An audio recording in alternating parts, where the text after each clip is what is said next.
It's Rio de Janeiro, and we are live from Estadio do Redentor. This is a world-class stadium that's hosted some world-class matches, and today's game should be another. Hello and welcome. We are Pat Grimshaw and Johnny Merkin. If you look at the league positions, both sides are doing pretty well, but that won't be enough. Not for the players and definitely not the fans. Get another win, they'll say. Get promotion. The weather here is absolutely glorious. With conditions like these, surely the performance out there will be glorious too. Pedro Neto. He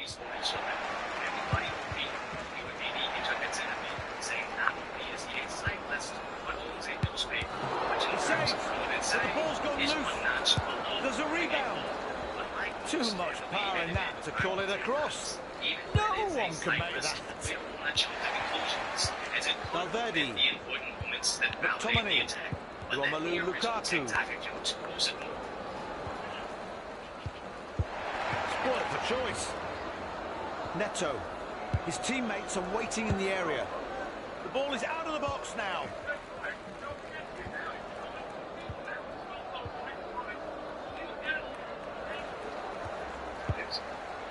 Pedro Neto. Nice delivery outright to the forward. Neto. Plays it back. Federico Valverde. He knocks it back. Pedro Neto. His teammate is ready to pounce.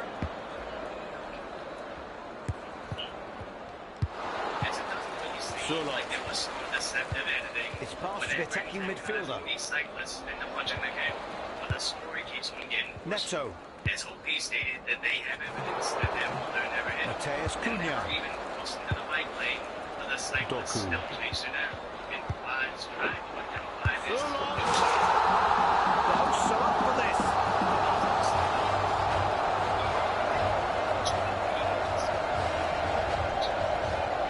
He actually issued a public apology on their page. Here's the goal again. All the forwards do well here. It's a great attack. The ball's in play. Scott McTominay. His apology doesn't seem like he's actually sorry. There's no Chance to move the ball up the pitch. He's got to shoot. There's the equaliser. Admitting that his actual he justifies it by saying that while he was possibly texting while driving, and here's the penal code that he might have violated. He's especially sensitive to this. Here's a replay. He played that so well. He's going to be very proud of this goal. Does they get extra points when they push them off his bike? We kick off again with the score at 1-1. It might have happened, but it was only after he punched into him. Punching the camera. Eduardo Camavinga. Unnecessary as it looks like he has a iPhone Pro Max that has like a 25x zoom, but then he put him to the sheriffs. Didn't say whether he pressed charges. Alexander Sorot. Was not cited. There it is, and they've taken the lead. The visitors will restart from a centre circle. They're a goal behind. For how long? Can they make use of all the space they have? Lots of passing options available. Jeremy Doku. Players calling for it. Teams still have 10 minutes to try and score in the first half. Seems like this is the exact thing he was looking at his options. But now finds this horrifying to be on the receiving end. So he then one of his trademark diagonal passes. Again, somewhat apologizing for his actions, but then saying the positive is this is dangerous. The defense need to clear it. Which coincides with their websites about this page. Lukaku! Lots of good possession, but no real sense of urgency. Now, this could be dangerous. Websites. He doesn't need a second chance. They lead by 2 goals now. As we've seen, it hasn't been an easy match for the guests. They trail 3-1 now. Nicely played across to the left. He plays it back to his teammate.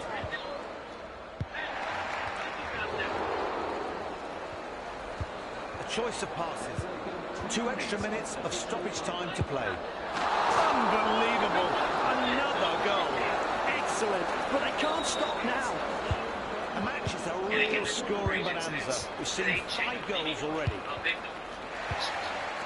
That's the end of the first half. Players get a well-earned break.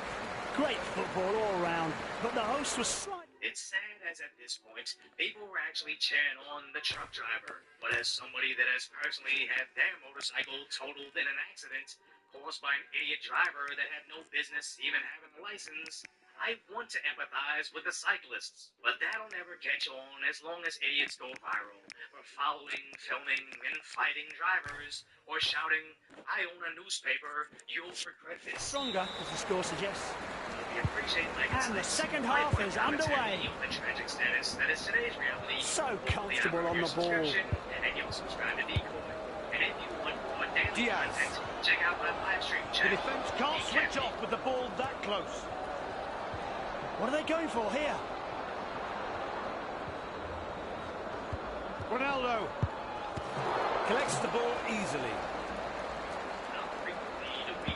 Options everywhere he looks. Great pace. It's almost like this chaos is Camavinga. one part of their plan. As masses, else, Not in possession anymore. Dallas, up to Chicago, as students are instructed to become anti-ICE activists, and even over And he shoots. putting themselves Good, in confident needless take by danger the keeper. because the left allows it. But now in Washington, they've begun to attack Lukaku. pro-ICE Now individuals. they've got some space to counter. He knocks it back. And as the attacker was arrested, another got involved. Ousmane Dembele. Surlot. Cristiano Ronaldo. Players make themselves available. It's in the box. Can they make it count? It's kind of sad to see someone smiling while waving her. The ball is in the midfield, left-hand side. Return pass. Can they move the ball forward? This passing's all very well, but sacrifice to the cause. As that student didn't come up with that slogan. No, someone showed it to her.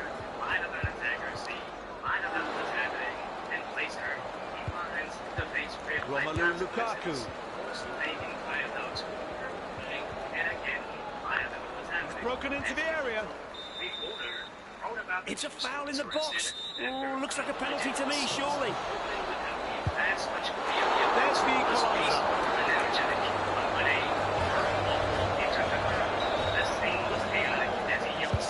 These teams are proving to be worthy rivals. We're back all square on 3-all. They'll have to chase to regain the ball now. Christopher Nkunku.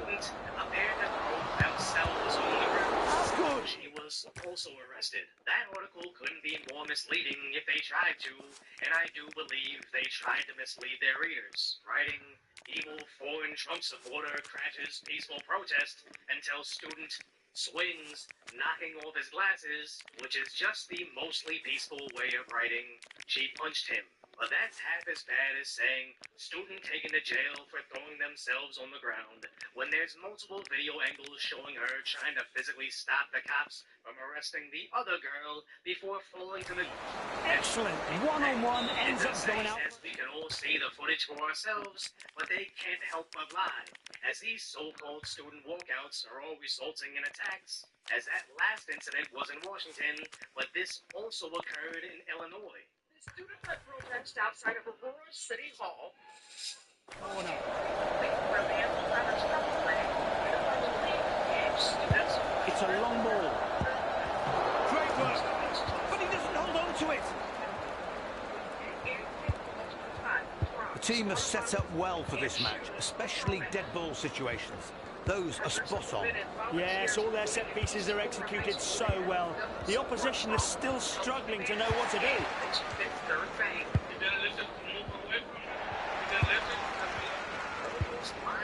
The midfielder gets it. Needs some support. Very smart passes. No cross from there. That's only going to make his manager cross. They need to try and score now. They need to get it to the strikers.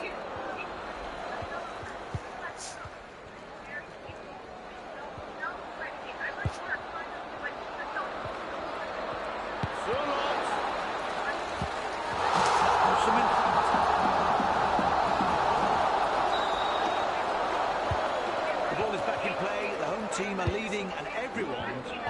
leather seats, including us. Lukaku.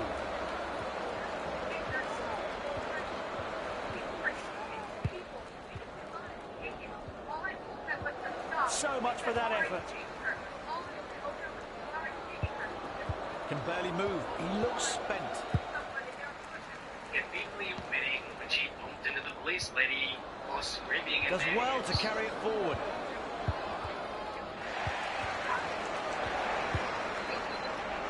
He receives the ball on the left side. As the contact was minimal, the CDS only played the foot protesting on the sidewalk. When these angry Referee adds 2 minutes to the clock. They're all offering for it. The ball in midfield, left of centre. The clock has run down and the referee blows the final whistle. Treasure Valley communities, the El Paso, Las Cruces communities, Eastern Iowa communities, Mid-Michigan communities. False news has become all too common.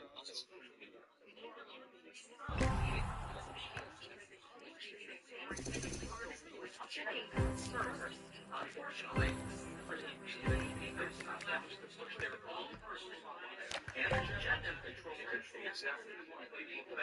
extremely dangerous to our democracy. Reminding us again, no matter how much you hate the mainstream media, you don't hate them enough. As these anti-ICE school walkouts are getting increasingly more dangerous, but the news outlets are only focusing on how the police are the problem. And as these anti-ICE protests have plagued Los Angeles the longest,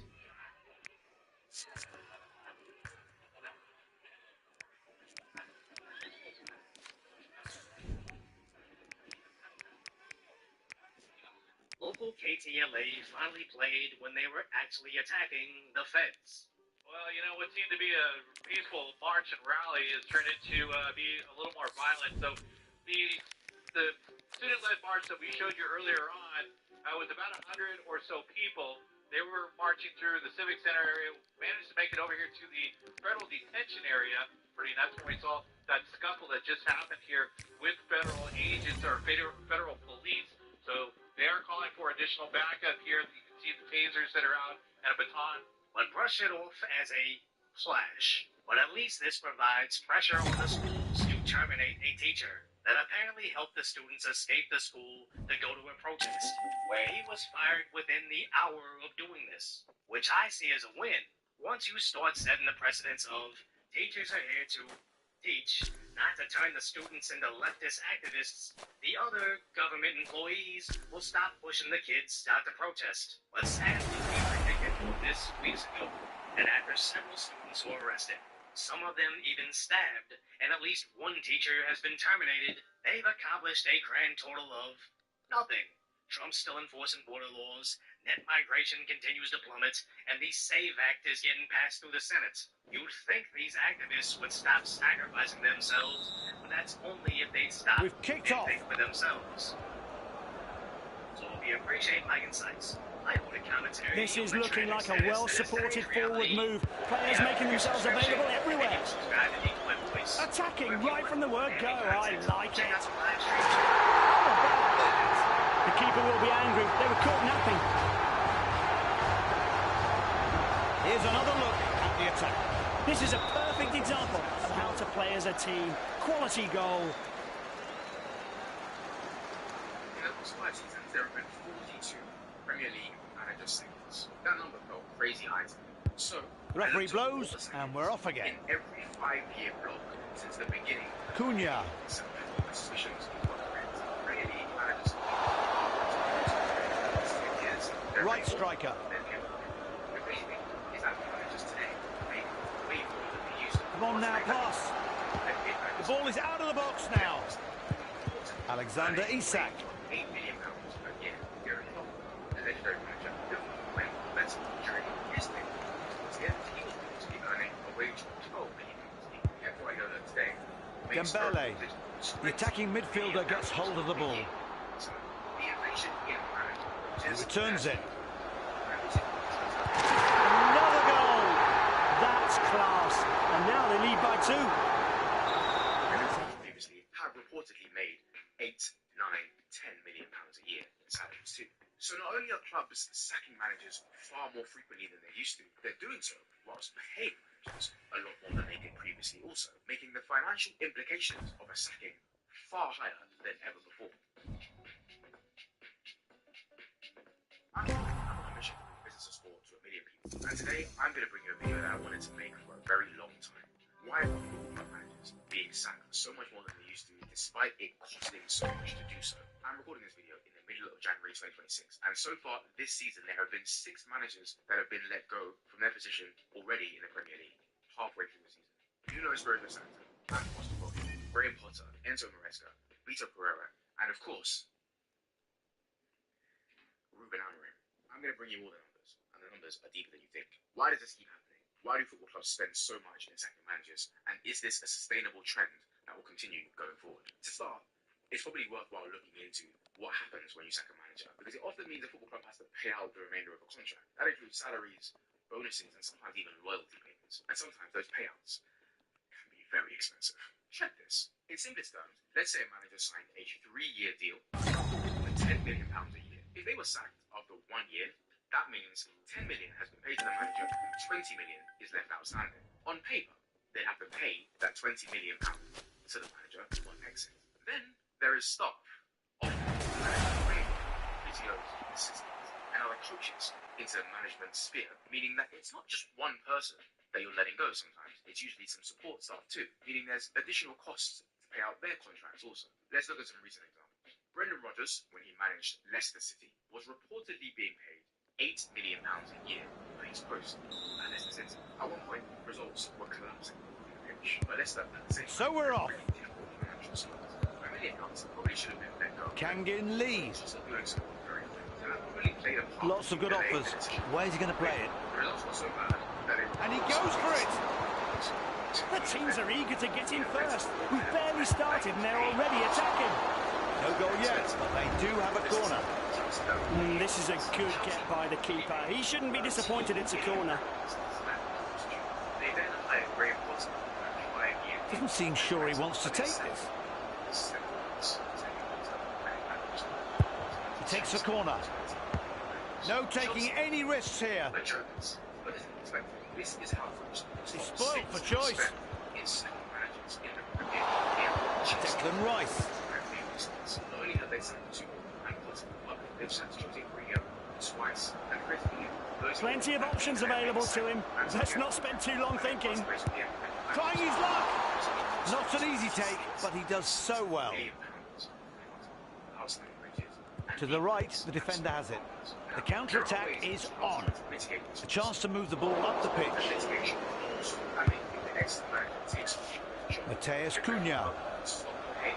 All seen by the ref. The play goes on. So the referee has given the foul, but doesn't think it deserves a card. He knows best. Still waiting. He can't hold on to it. Lee. Muric. And the opposition wins possession there. Can they make something of this? That didn't look good at all. So close. Go on!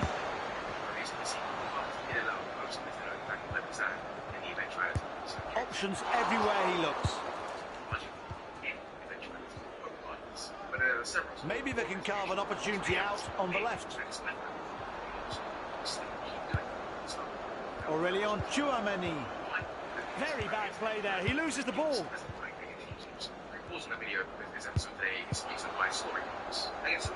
What vision?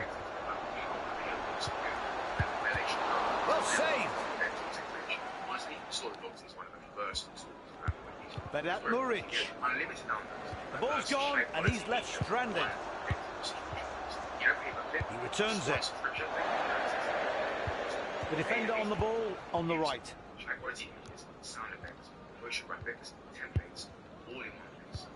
We're getting closer and closer to the season finale, but questions remain over who'll be promoted and relegated. What's going to happen to these two sides? He spotted the pass. Goes for it! Saved by the keeper who does his best to stop it.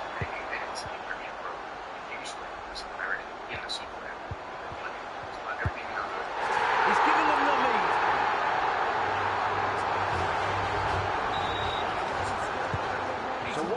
to the visitors for how long, though? Left striker. Now, there are three main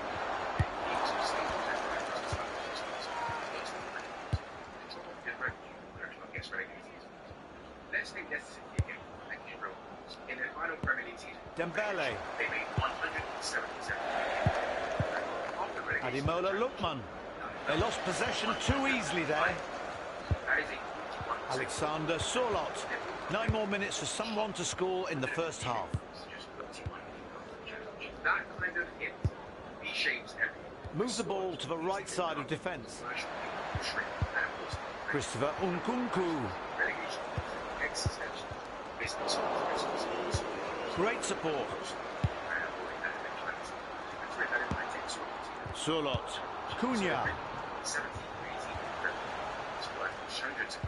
Controlling it on the left of the midfield. Ousmane Dembele. Attacking midfielder making a move on the left. Which is exactly what West Ham did this season. Mateus Cunha. Now a minute of stoppage time. It's going to be tight.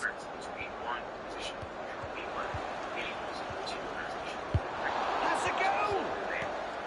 The players hurry up the pitch as the first half is brought to a close. The away side have been a bit more inventive up front. The following season, it was 233. With Europe comes prize money, extra visibility, more. That's why they lead. Of course, bigger commercial deals. Referee blows to start the second half. And the ability to attract players. This is the beginning. So again, He moves forward down the right flank. potentially going to miss out on new places. It's a wise Tchouaméni. for many clubs. The holding Let's take midfielder West Ham. has it on the left. They sacked and what Pellegrini in 2019. Which pass does he fancy? Lots of choice. They've tried things. They eventually led them to stick with them. So them to Nkunku. which then allowed them to sell Declan Rice. Safe hands. Never in doubt. The third tier competition in Europe. Right striker. That one, They're all offering for it. $30 million. Left striker. This league present nice revenue for the extra games that they play, and then in selling Declan Rice. Aurélien Tchouaméni. The ball sent out to the right.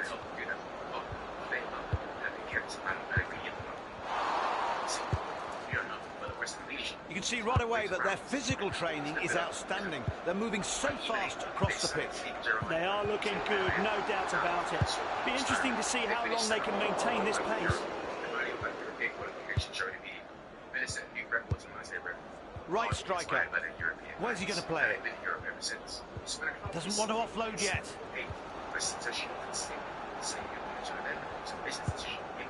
Tchouaméni.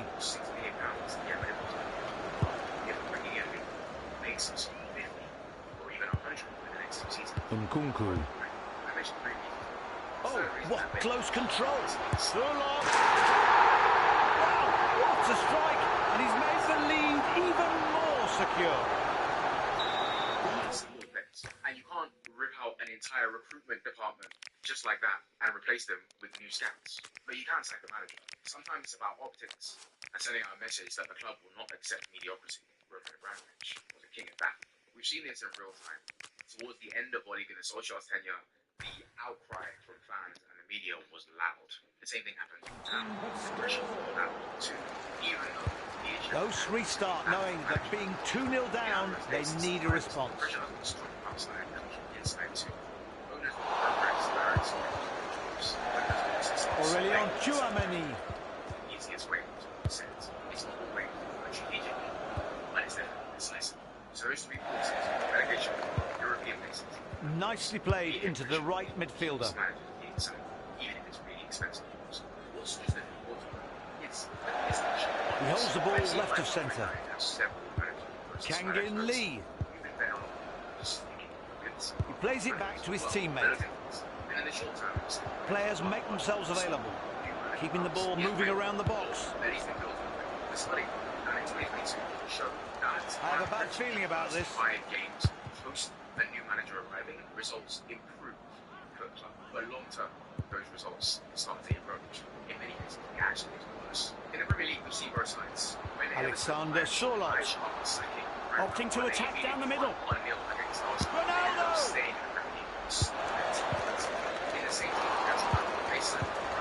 Ronaldo! Ronaldo! Hits the bar and comes back out. What a strike. They lead by 3 goals now. That's it. The game restarts with the visitors amazingly 3-up. Just the payout itself, and this is where the damage is really felt, and not makes well. Job well done by the defender. 9 minutes to play in the second half. Lee. Each of those sides will different types of things. When an approach comes in, they want to reshape the system. That means these signings develop a variety of ones of players that run the system. This takes Spurs. They sign players to satisfy Poch's high pressing system. Then you sign that replaced by Jose. This looks interesting. The ball's in the area. But then you know what's the main thing is the traditional 3-5-2 kick. Each too much power in that to call it a cross. No one can make that. Alexander Sorloth. Their left back now on the ball.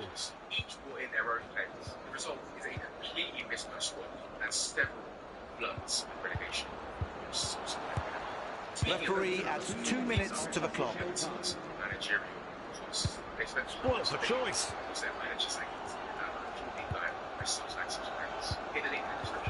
Ronaldo clutches the ball to his chest, and that's time up. It's always tough playing away from home. Chelsea's spending spree in the early Todd era is the most dramatic case. Between Thomas Tuchel and Graham Potter alone, they spent over £500 million on players. In fact, I said that too. They spent £500 million on players. Tuchel had guys like Aubameyang and Kalidou Koulibaly. Then he was signed. So in came Potter, who bought Mudryk and Dancho Fofana. Poch came in and he had a squad full of players that he didn't want. Players who had barely arrived were already out of favour. And Poch lasted less than a year. This whole thing erodes player value. Someone signing for 40 million might be worth half that when they're barely used and on the bench in a new system just months later. That is a cost to the club. Managerial instability could also damage youth development. A promising youth prospect could see 3 different managers in their